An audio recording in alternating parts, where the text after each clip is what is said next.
Long-term storytelling is a major aspect of the professional wrestling industry that is typically discussed for its positives, and is one of the things that fans have enjoyed most about Triple H taking over WWE's creative. Examples of long-term storytelling being perfect is Steve Austin's ascension to the WWE Championship as a tweener, or Hulk Hogan leading the New World Order. However, not every angle with a long plan in mind is bound to achieve that same success. Quite a few interesting angles on paper couldn't keep building momentum or have a strong payoff upon fan investment.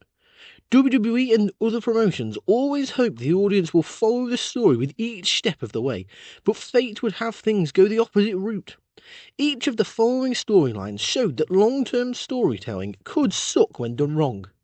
Welcome to Honor Wrestling Club. In today's video, we'll be looking at the 10 times long-term storytelling in wrestling sucked.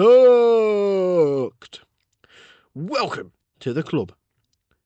In number 10, we have Kurt Angle's retirement match against Baron Corbin, as WWE used a long storyline with Corbin to have Angle put him over. Wrestling fans were very unhappy with how WWE handled Kurt Angle's retirement, given that Kurt's one of the greatest of all time. The story was set in motion for many months, with Baron Corbin becoming Constable Corbin to challenge Angle's Raw General Manager position before changes were made. Angle discussed his retirement tour with some notable matches against fellow TNA alum like AJ Styles and Samoa Joe, and people who Angle thought were the future of the company, such as Chad Gable.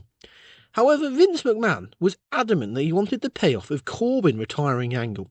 However, the lackluster match on the far too long WrestleMania 35 did little to help Baron's career.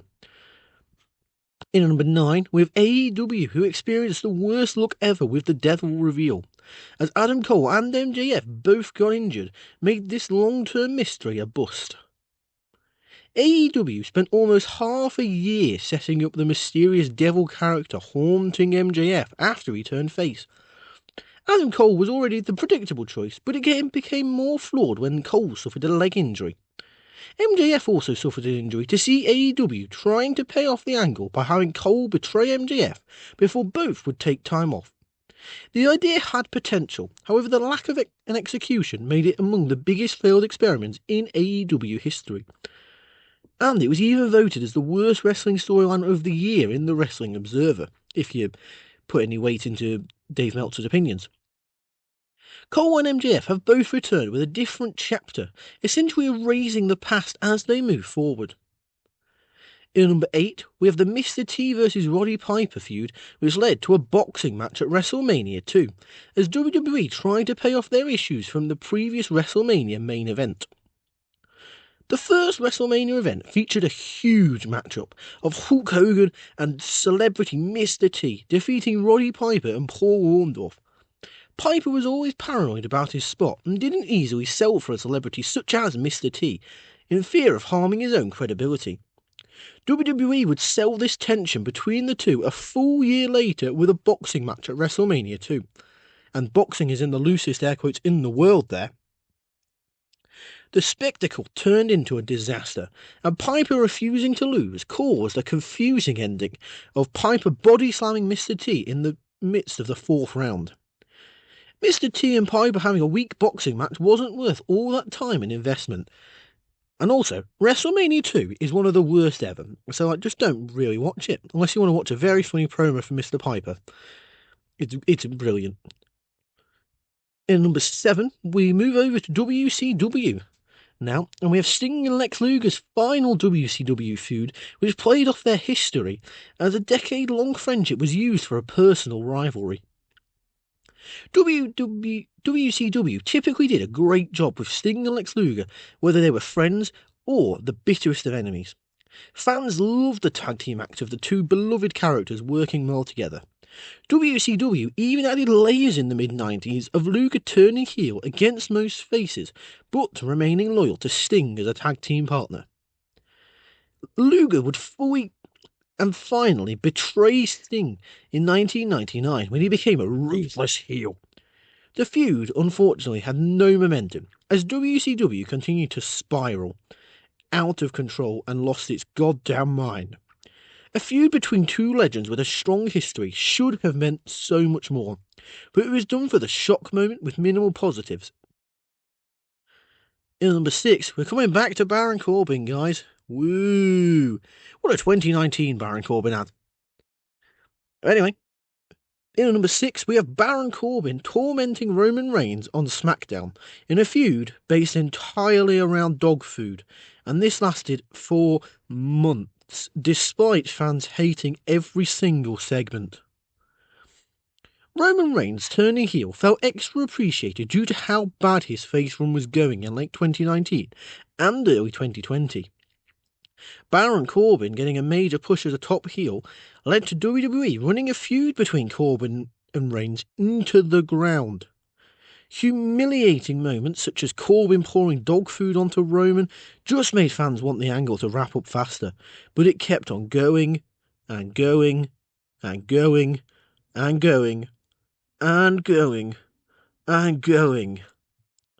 Finally, Reigns won the feud, and however this meant absolutely nothing due to the rematch after rematch after rematch after rematch, which sank audience interest.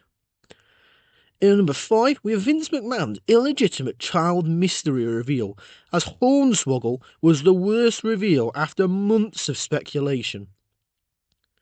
WWE sometimes intentionally uses long-term storytelling to set up a reveal that will make or break the angle.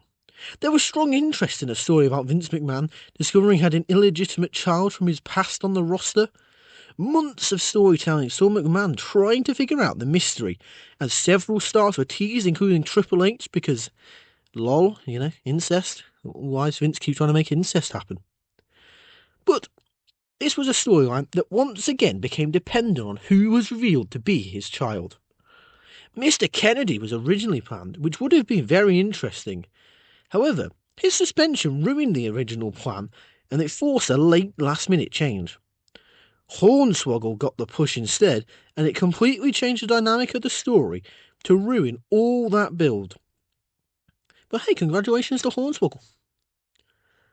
In number 4, we have Samoa Joe joining the main event Mafia as a former top rival of the faction, as Joe lost a lot of credibility joining the group that buried him in TNA. The main event Mafia was a great idea that actually helped the business side of TNA. Kurt Angle, Kevin Nash, Scott Steiner, Booker T and Sting united to battle against names such as Samoa Joe and AJ Styles, who were representing the younger homegrown stars. Joe lost the TNA Championship and took many losses due to the formation of MEF. Coming at the height of his success, TNA ruined Joe even more when he would turn heel during a TNA Championship match by handing the belt and joining the Mafia to be a secondary player. In number 3, we have the mystery driver who ran over Austin. The car just ran over Austin 1 year earlier, as WWE set up an angle a full year ahead of time without an ideal ending. Steve Austin needing neck surgery led to him being ran over in an angle of someone hitting him with a car at Survivor Series 1999. During the show, which WWE spent the entire time marketing a main event match between The Rock, Triple H and Stone Cold. Good job, guys. Well done, thanks for buying tickets, you idiots. WWE decided to put the story on pause until he returned about 10 months later with the continuation of trying to find the mystery attacker to get revenge. The story was red hot, since fans were extremely invested, with no obvious contenders for the culprit. WWE went with a bolder risk of turning Rikishi heel to reward him for the great work that year, which could have been interesting if followed up properly. Unfortunately, this was a bad fit, and it ruined the long angle to show why sometimes an endgame plan is needed.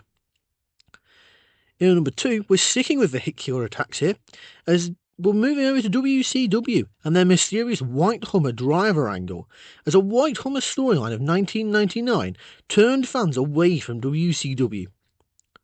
The New World Order ending caused WCW to find a new path in 1999, as the momentum had completely turned to the negative side.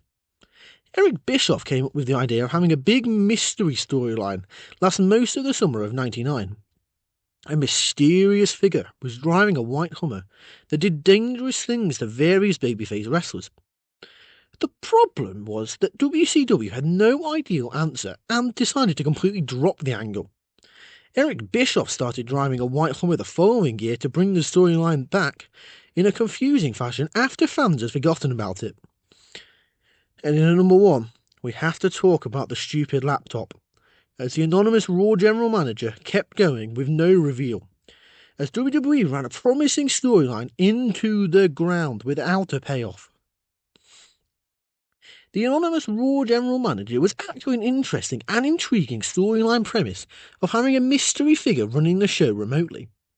WWE had the character playing a role in the biggest storylines and establishing a heel character, even if this did ruin a WrestleMania main event, but we'll not talk about that here. However, there was never a plan in mind for a reveal that required a massive name focused in future angles, as you will never be taken seriously when you were a goddamn laptop. The only rumoured name was Kevin Nash before WWE eventually cut bait to end the character. Eventually, and he's back, Hornswoggle had a comedic reveal the following year as the one behind the role to fully turn it into a joke, because honestly, Vince McMahon thinks flipping, I don't even know, sepsis is funny, honestly. But anyway, there's our list. So what do you think? What do you think is the most disappointing long-term storyline payoff? Be sure to let me know in the comments down below. If you've enjoyed this video, be sure to give it a thumbs up, click the subscribe button and the notification bell to make sure you never miss out on any of the fun content we produce here at On The Wrestling Club. Be sure to check out our previous videos. We've got plenty like this on some really good stories and some not so great ones from the Triple H era. Go on, check them out. I know you'll like them. And share them around with your friends and family. Confuse them. Welcome them into the club here. However, that's all for now, so I'd like to thank you for watching, and welcome to the club.